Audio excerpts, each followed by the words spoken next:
please stay at home. Jangan lupa lakukan protokol kesehatan dimanapun kalian berada ya guys. Selamat menonton video berikut.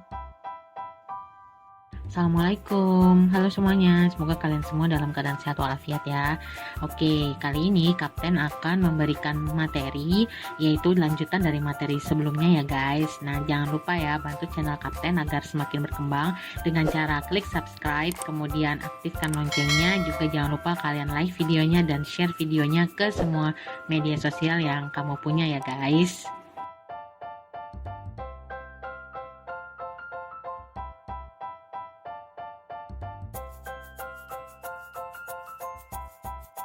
Di materi pertemuan sebelumnya, Kapten ngasih pertanyaan nih sama kalian. Ada lagi nggak sih detail dari perancangan bahasa pemrograman?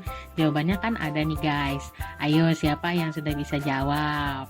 Nah, jawabannya itu yang pertama ada mikrostruktur ya guys, kemudian ada struktur kontrol dan loop, kemudian ada struktur kompilasi. Nah, sekarang kita lanjut nih, kira-kira gimana sih cara merancang bahasa pemrograman plus translatornya? Kira-kira skenarionya seperti apa ya?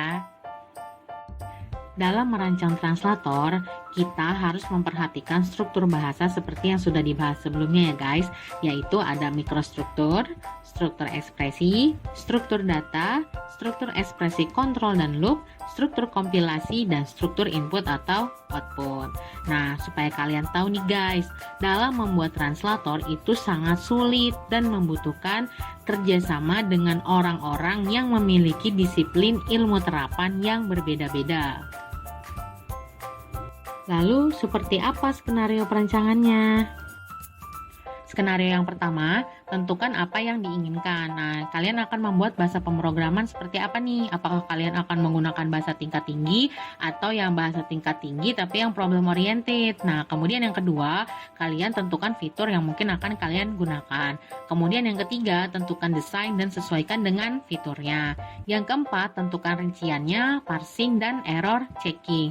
Kemudian kalian harus tuliskan user manual dan helpnya untuk memudahkan dalam perancangan. Kemudian evaluasi, jika ada kesalahan kalian harus mulai lagi nih dari langkah ketiga. Kemudian kalau sudah tidak ada kesalahan lagi, kalian harus uji segala kemungkinan, atau dengan kata lain kalian harus melakukan optimisasi ya guys. Kemudian kalau sudah selesai semua, kalian harus cobakan kepada user, kemudian kalian lihat nih reaksinya. Nah, jangan lupa guys, setiap kita membuat sebuah bahasa pemrograman plus translatornya, kita harus selalu mulai versi barunya supaya kita bisa memperbaiki kekurangan-kekurangan dari versi sebelumnya ya guys. Dalam membuat translator itu sangat sulit ya guys, kalian tidak bisa kerja sendiri saja, kalian harus bekerja sama dengan orang-orang yang memiliki ilmu terapannya. Nah, contohnya nih, ya ada sebuah translator dengan nama ANTLR, Another Tool for Language Recognition. Nah, ini adalah sebuah translator yang dibuat oleh Terence Parr dan dia hampir sendiri membuat translator ini itu selama 15 tahun guys. Nah, itu kalau kalian buat sendiri 15 tahun. Tapi kalau misalnya sekarang itu sudah ada yang disebut sebagai sistem pembelajaran cerdas guys, translatornya, atau yang biasa kita sebut IDE atau IDE guys ya.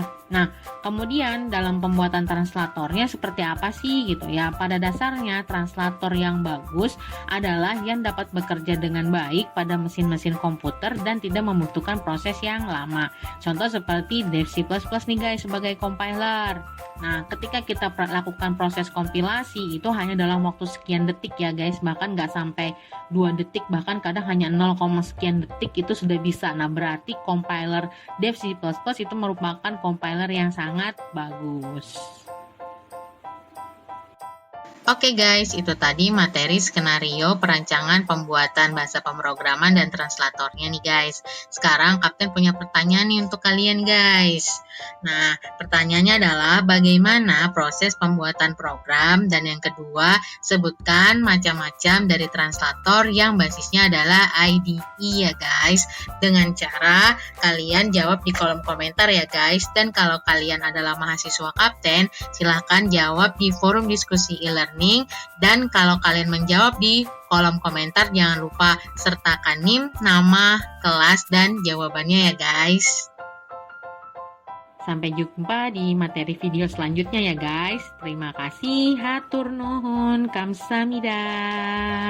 Wassalamualaikum warahmatullahi wabarakatuh.